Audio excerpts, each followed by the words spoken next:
روایتی که رسول اکرم صلی الله علیه و سلم فرمودند اولین چیزی که خداوند معصیت او را قبول کرد، گناه قبول کرد، بنده ها در داخل او آمدن گناهگار شدن، 6 چیز بده که خدا او را چیکار کرده بده؟ مبلغی همین مقصد معصیت کرده بودن، 6 چیزی بوده که بنده ها را آلوده گناه کرده بوده است. خدا اینها را مذمت کرده ای زبان حبیبش حضرت محمد مصطفی صلی الله علیه و سلم 6 چیز مذمت کرده بوده. یعنی که پیامبر اکرم او را وجود چه گناه دیدیان. گفته چیه حضرت؟ گفته یکم محبت دنیا. یکم چی بوده؟ محبت دنیا. محبت دنیا در دل ما زیاد شد، مهر رفت، انصاف رفت، برکت رفت، مردم فریبی را بین، آدم فریبی را بین، همه همین ریشش محبت دنیا است. ای همین جهت خداوند دنیا را مکان و نقطه معصیت گفته بوده، گناه است. انا همین دو آلوده میشه بوده. یکمشان همین است. دوم گفته محبت ریاست. اینو می امروز میبینه که برای این کرسی ها، برای این حکمرانی ها چی تهمت ها میکنن در حق دیگریش، چی برنامه ریزی ها، چی مبارزه ها، چی آدم نسکنی ها، چی آدم از بین بری ها. این برای چیه؟ محبت همون کرسی و ریاست. در وجود این گونه محبت نکنش ما زیاد که در وجودش معصیت بده. سیوم گو محبت خوراک خوری ها. کدام خوراک خوری ها؟ همون خوراکی ده که محبت کردی دیگه نمیدونی او ای حلال و ای حرام اومده است، ای شبهه اومده است. بسیاری بعد گفته شکم پرست نشوی. آدمای شکم پرست نمیدونن که ای حرامه یا ای شبهه نمیدونن دیگه. پیامبر میگه در وجود این شکم چرانی ها ما معصیت دیدم. چهارم گفته محبت زنهای بیگانه.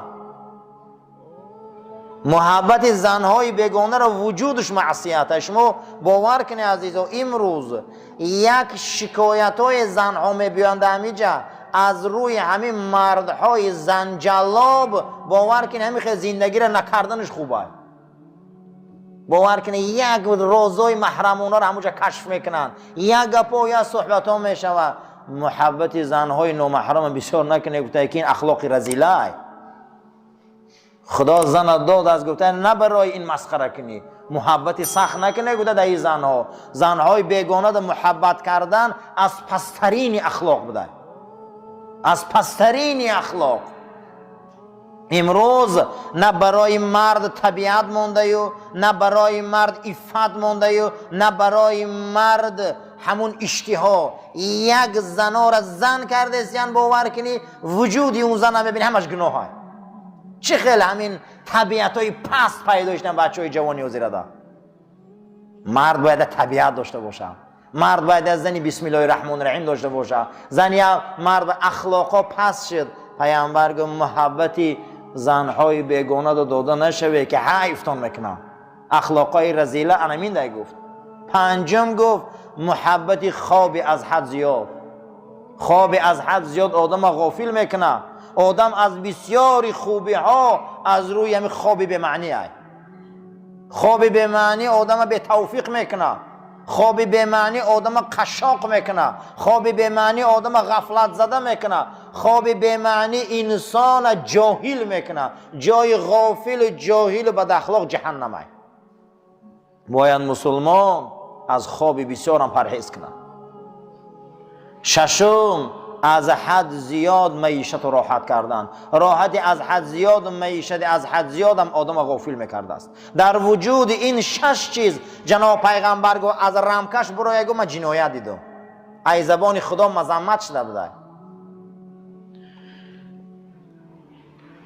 پیش حضرت عمر رضی الله تعالی عنه آمدن که کدام عمل افضل است؟ امیر المؤمنین گفت کسی خدا و رسول دوست داره و دنیا را برای خدا و دین پیغمبر فدا کنه. خشا به حال آدمایی که انی کار کنه. دنیای داره او را در رای رسولش تیه، در رای خدا تیه، در رای آیین رسولش تیه. حضرت ابوبکر رضی الله تعالی عنه یگان کپکش نماده همش فدای دین رسول الله کرد. جناب پیغمبر گفتن که ایمه دنیا امیدی فایده نکردم، اما از پول و مال ابوبکر فایده دیدیم. من همین دنیا گفتم هیچ فایده طلب نکردم، پول دارو مال دارو، اینقدر پول و مال زیاد داری فدای دین رسول الله کنه، برای دینش خرج کنه، رنگ ابوبکر صدیق نامون میمونه. خداوند از سوره واللیل این داستان میبیاره، و ما لاحد عنده من نعمت تجزا، همه معلوماتش فدای دین خدا کرد. الله جل و علا شانه گویگان آدم نیست که ما کار خوبی او را به مکافات مانیم، الا ابتغاء وجه ربه الاعلا. فردا ما با ابوبکر با این جوان مردش واخری تشکیل کردیم به خدا ابوبکر به چی دعوت کرد؟ واخری آفرنده این زمین و آسمان ابوبکر دعوتنامه واخری داد. برای چی؟ برای که دنیا را فدای دین رسول الله کرد. سوره واللیل آخرش ولسوف یرضا، سوف آینده ما ابوبکر به حد راضی میکنیم ای جوان مردش. خشا به حال آدمایی که پول و داراییشان فدای دین خدا کنن، فدای رای خدا کنن، فدای دین رسولش کنن، مثل ابوبکر صدیق. دنیا را دوست داره، گفته مثل همه دوست داره. اللهم ربنا تقبل منا انك انت السميع العليم وتب علينا انك انت رؤوف الرحیم. پاکا پروردگار ما را برای راست هدایت کنه، ما را اخلاق اسلامیت و ما را تربیت اسلامیت، عاقبت به خیری را برای ما نصیب و روزی گردان برحمتک یا ارحم الراحمین. صفاتنا راست گرفت. پس روی گردان از اون کسی که از آیین ما رو میگردانه و میلش به سوی دنیا دوستداری زیاده. پیغمبر این آدم ها دور شو. کسی که اگر ای اسلام و دین و پیغمبرش خداش دنیاش بالا دانه، ای آدم ها دور شوه که اینا بد اخلاق ترین آدم ها در زمینه. اینا اخلاق ما رو رسوا میکنن، اینا فرزندای ما رو از برنامه میبرارن، اینا مردم به خدا میکنن، اینا شب کلوب های معیشتی میسازن، اینا میکنن هزار نقطه های معیشی، اینا پروای سلامتی فرزندای ما ندارن. از اینا دور باش. ذالک مبلغهم من العلم ان ربک هو اعلم بمن ضل عن سبیله و هو، پروردگارت میدانه. ذالک مبلغهم من العلم، اینا رو میگن از علم و معلومات همین قدم میگه عقلیو میرسه. عقلیو میگه همین قدم میرسه. چند قدم میرسه؟ عقل و فراست اینا میگه همین قید دیگه. به خاطر دنیاش این پروای قیامتش نداره، به خاطر دنیاش این پروای رسولش نداره، به خاطر دنیاش این پروای ابرو نداره، به خاطر دنیاش این پروای یگون چیز نداره. ذالک مبلغهم من العلم. آرام باشه بچه ها، نرسید عصبی آدم ده. ذالک مبلغهم من العلم یعنی که انا همیه میگه مبلغ علم همی قمی فهمن میگه. یک انسان میبیا یک انسان خونش تعریف میکنه، اوه همون قمی فهمه، این دزیغ نشوه و خدا هم که فراست داده. یک انسان دیگه میبیا مول یا آدم تعریف میکنه و خدا میگه همون قمی فهمه او و دزیغ نشوه و خدا همون اخلاق داده. یا آدم میبیا یک کاری دیگر را وصف میکنه حیران میشی. یک انسانی هسته که یک آدم خوردنش تعریف میکنه، وصفش تعریف میکنه. ذالک مبلغهم من العلم، اینا میگه همین قدانش دارن آخی، اینا نمیدونن اولی او حیاتی بعدی مرگی را، اینا نمیفهمن خدمت رسول الله را، اینا نمیفهمن خدمت این علما را، اینا نمیفهمن خدمت این مسجد را، اینا نمیفهمن میگه خدمت این مسجد را، اینا نمیفهمن میگه. اینا مبلغ علمشون همیقه های.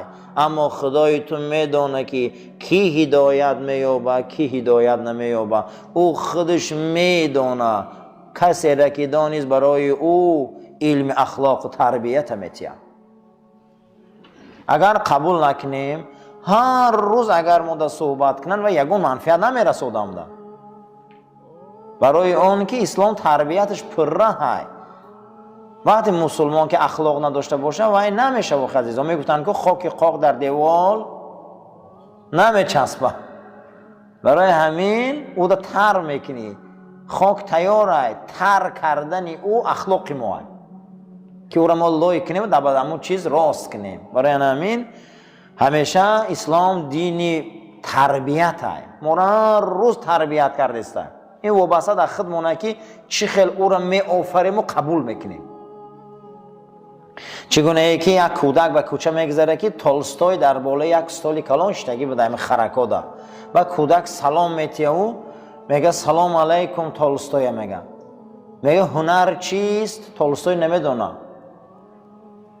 هنر چیست، میگه هنرمند، میگه هنر چیه؟ میگه هنر چیست نمیدونه، جواب دادن نمیتونه. 16 سال بعد به کتابی هنر می نویسه. 16 سال همین گپ تولستوی حامله دار میکنه.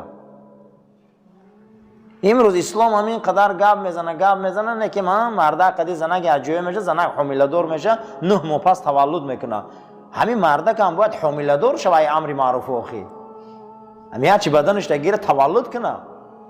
این فقط حامله حق زنگ نیست که فقط تولد کنه، مردکان باید اکنون تولد کنن. چی تولد کنن؟ اخلاق نیک، تربیت نیک، جوان مردی، راستی. همین هم یک نوعی باردار شوی های. 16 سال بعد با صنعت هنر گفتنی کتاب داره، با هنر می نویسه. یک گپی کودک تولستوی حامله دار میکنه، حامله فکری هنر چیست جمع میکنه کتاب هنر می نویسه. امروز این قدر از منبرو، این قدر از همه جا در تمام جا اسلام صحبت میکنه، ملا میگن، عالما میگن، علما میگن، همه یمی شخصیت ها گپ میزنن. وابسته در همینه که ما چخل قبول میکنیم. با بعضی زنها بچه پرتا، همون مردای بچه پرتا هم داریم. همین گپ گوش میکنه و همین میبروه میپرتای بچه را قبول نمیکنه. بعضی زنها چی هم با بچه پرتا هم علت دارن، علت که دارم کودک قبول نمیکنه، یا ماه 2 ماه 3 ماه میشه همون رو میپرتوید. و ما مردای هم خیلی علتی داریم، ای گوشش میزنه ای گوشش برآمدن رفتن میگیره، میبروی هم از در مسجد، ای در درس، ای در مکتب، ای در دانشگاه میبرویند دیگر خلاص. نقل میکنن که مروان ابن حکم وقتی که سری حکمت آمد، نبیره جیان حضرت عثمان بود. مروان ابن حکم وقتی مایده حق بود پیش جناب پیغمبر آوردن شد صلی الله علیه و سلم. رسول اکرم مروان دید و ابن حکم نباشد تابعین بزرگای گفت مروان دید گفت بسیار بزدل کودک، مایده حق بود پیغمبر بزدلش گفت. در کودکیش در روضه مبارک فقط قرآن میخوند، کلان شد قرآن میخوند، با بلاغت رسید قرآن میخوند، مردک شد قرآن میخوند. حتی نامش کبوتری حرم موندگی بودن. نامش چی مونده بودن؟ کبوتری حرم پیغمبر. همون روزی که بعد حضرت معاویه والی مدینه منوره شده، قرآن پوشیده گفت رهی من دیگه رهتی دیگه. بسیار مدینه را همین رسوا کرد در زمان یزید. حالا میگن که مدینه در لشکر کشیدن و مدینه رسوا شد، میگن که در زمان حضرت علی راهبر همین بود. ولی ما داریم آدم در اون زمانی خیل بدن و بزرگ فرزندش می بیاره. در زمان شیخ بشری حافی می بیاره که بشری حافی در داخل بازار یک شاگرد بزرگ داشته، همون را درس می داده و شاگردش عالم شدگی.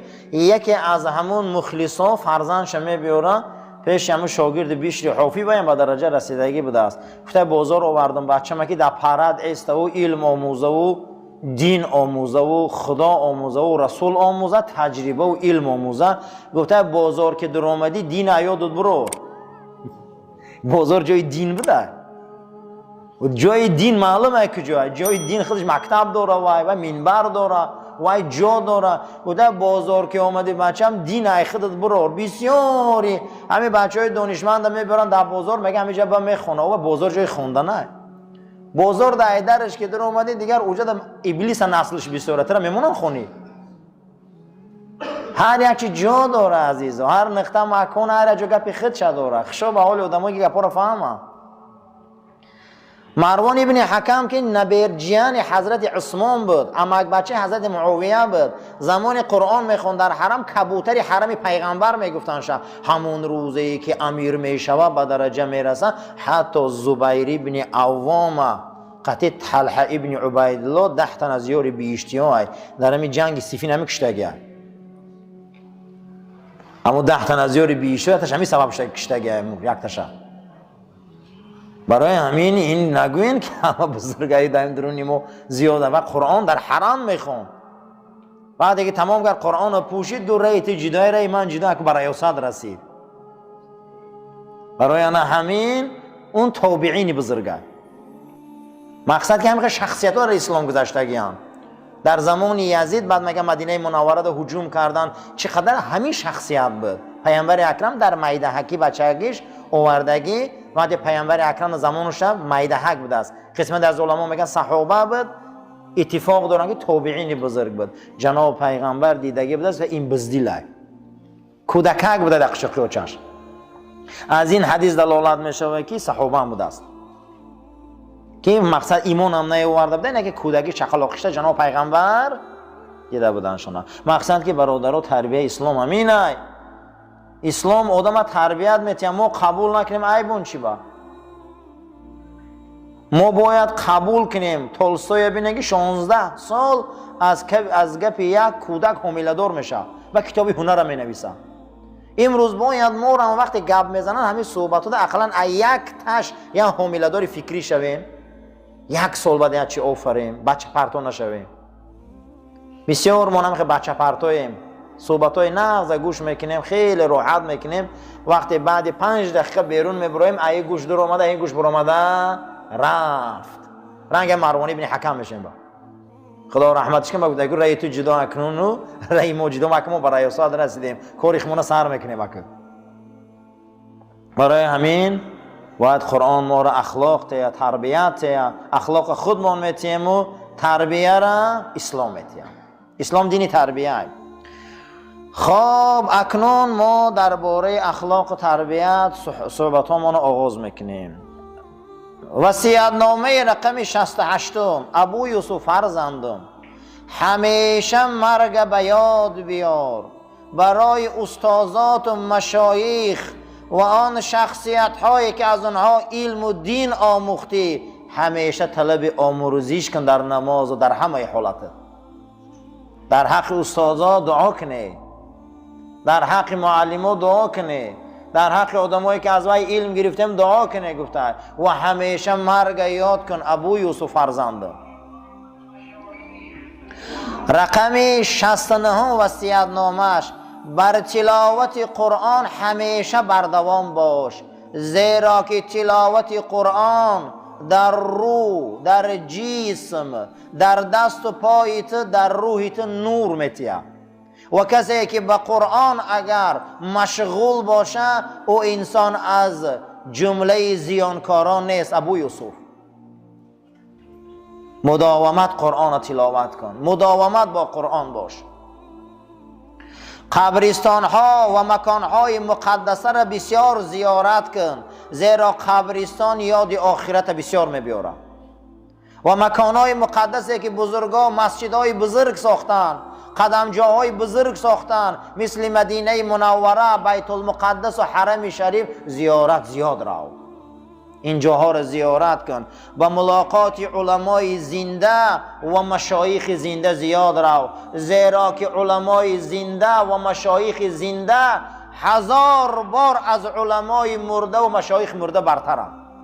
و زنده ها را خبر گیری، مرده ها محتاج دعا هم. از اینکه دیگه عالم خبرگیری هم از بین رفت. خدا رحمت کنه. موسویدای پیشتر را هر هفته خانه عالی میرفتن، هر هفته در صحبت یا عالی میشتن پیشتر بزرگا. از اینا که از بین رفت، این چیا گم شد، این عنان، این فرهنگا رفت. در همه کوهستانا هم علما را هر هفته خبرگیری میرفت، در صحبتاش میشیشت. ای صحبتای باید دلش آب میشد. چی به امروز ما رو دنیا حیف کرد، محبت دنیا ما رو چیکار کرد؟ حیف کرد. یکی از اخلاقهای رذیله، اخلاقهای پست و انسان اخلاق تربیتش پست میکرده، این محبت دنیا بوده. کدام دنیا؟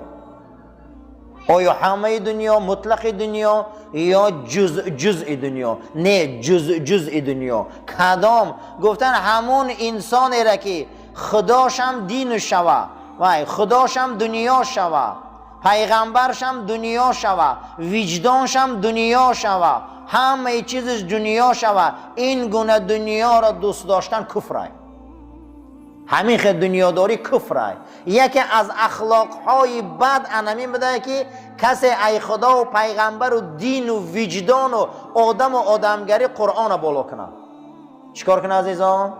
قرآنش بالا کنه و ایش دینش دنیاش بالا کنه. اگر نه همین ها دنیاش بالا کرد، این پسترین رذیلترین اخلاقه. چون خداوند یهودی ها را لعنت کرد،